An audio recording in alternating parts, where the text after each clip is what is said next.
His pilgrimage to kind of almost home. He was born in Silver Spring, Maryland. Will be in Charlottesville Wednesday and Thursday night. His Thursday night show sold out, and they added another show. And Mr. Black, it is great to have you on the show. Welcome to Charlottesville through the phone line. Well, thank you. How many? The new show in God We Rust. Yes. It sounds great. Sounds terrific. Let's hope so. Or it could be a long night for everybody. How many times have you done it, Louis? Well, I mean, I started it about a year ago, and now what I'll be doing in Charlottesville is a week later I'll be putting it on a DVD. Oh, and terrific. We'll be shooting it for a special for if somebody out there actually buys the special. By the way, no. I have your Black on Broadway, by the way, and I think I've seen almost everything that you've done. I've got every one of your albums, so I'm a big fan. Thank you. I'm a big fan, and I got Fifth Row Center Thursday night, so. Good. Yeah, I'm looking forward to it. Louis, do you love stand-up? I mean, do you love the road? I know it pays a lot of bills, but do you love the road?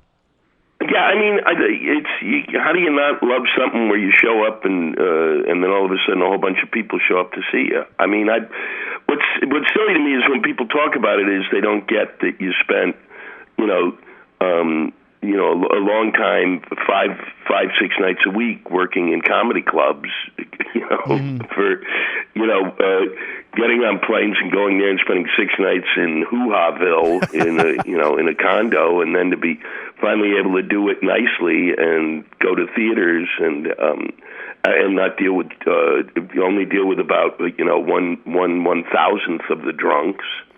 And I like it. Yeah, I'm like, when it works right, I'm home 3 nights. I leave for 4. I'm not like perpetually on the road. Mm-hmm.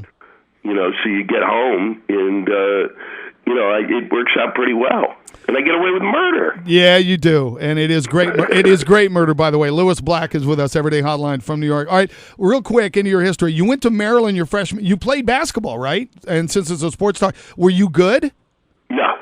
No, if I was good, I'd be doing something. I'd be doing your show if I was good at it. That's probably true. Well, I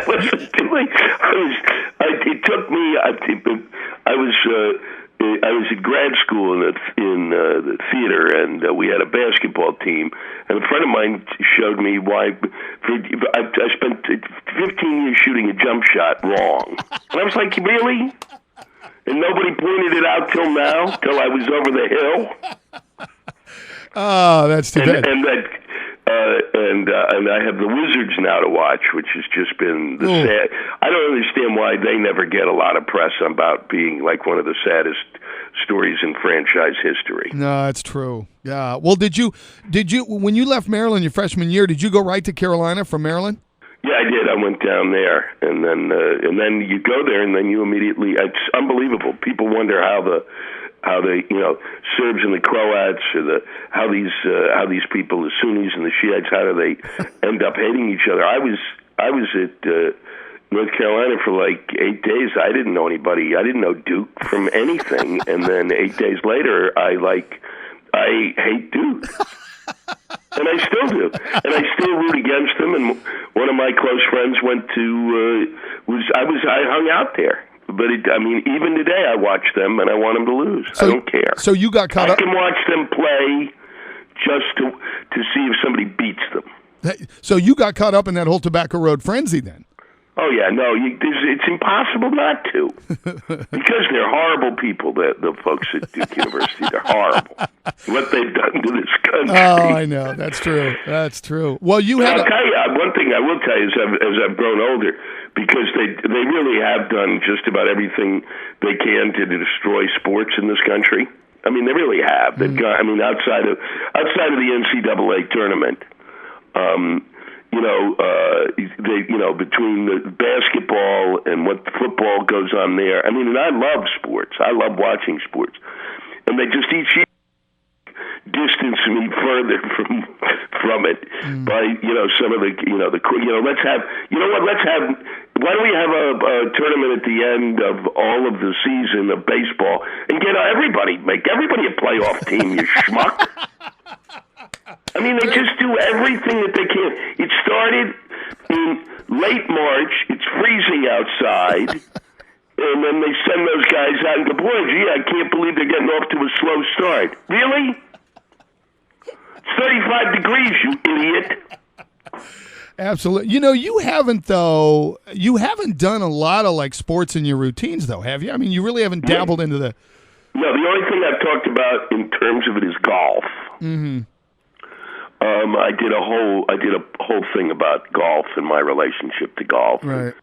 But otherwise, to people like I've got a friend Dom Irera who is a great comic, and they're guys who do things. And one of his specialties is sports. He's great at it. I love talking about it because they're just unbelievable. I've reached the point now. I don't really, they've made the basketball season so long you can sleep through it, and then they come to the playoffs, and then it kind of gets interesting. But I reached the point where I'm just, since I don't have a team, I'm just as happy to see L.A. I watch L.A. to see them lose because I can't tolerate Kobe. And Phil Jackson is kind of a jackass, and I don't know Phil Jackson from anybody, okay? But it's sports, so he's there on the screen, and he's sitting there and with that kind of look on his face, and it just irritates me. Kobe irritates me. The Miami Heat irritate me. So I watch those games to root against them. I don't even have the play, and I don't even care who the other team is. I may not even like the other team.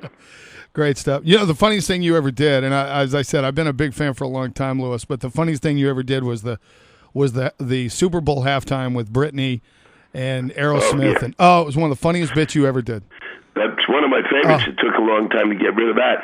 And then, of course, the Janet Jackson thing gave me a whole other 20 minutes. Yeah, that's true. Where they kept saying, this is horrible what happened, and then they'd show it again. Idiots. That's true. When did you know, Lewis Black, our guest, Everyday Hotline, who will be here Wednesday and Thursday night. Lewis, when did you know that stand-up was going to be your thing? Where did you first, do a routine? I first did it at Chapel Hill, and I didn't know, and I was horrible. And I kept doing it on and off. I thought I was going to be in theater. I really thought, I was going to teach theater in a small Southern girls' school where they'd never met a Jewish man before. That was my plan. That was my early plan when I was young. Good plan. Good plan. I thought that was my backup, and because I wrote plays, and then I kept doing the stand-up on the side, and eventually I did it more and more and more, and it became what I did. Were you doing it on Franklin Street? I mean, little places? Did they have a... I did it at a place called Cat's Cradle, which is now in its third incarnation. I did it just after Cat's Cradle opened, which was on Franklin Street. Yeah, when did you have the beer named after you? I read that today. When did you... that was phenomenal. That was like 2 years ago.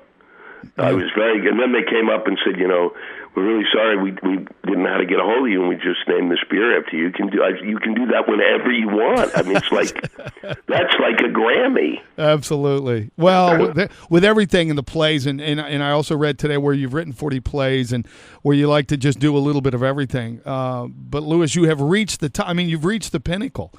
And I know you feel that inside. I mean, it's got to feel really, really good. But I'm guessing you're competitive enough to know that you still want to be better.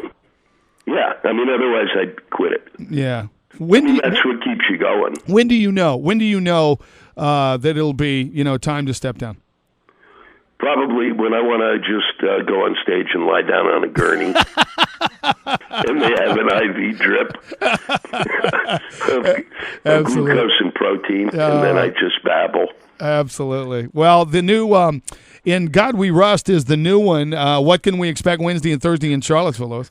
I talk about the terrorists and the Democrats and the Republicans' response to that, and I talk about funny stuff. Then I talk about, I'm big on getting rid of Valentine's Day. I don't really want to get rid of it. I just want to move it out of the winter to the spring where it belongs. Yeah, good idea. And it doesn't belong 6 weeks after Christmas because I just bought you a bunch of gifts. 6 weeks later, turn to me and say that 6 weeks ago I didn't buy you enough. Shut up.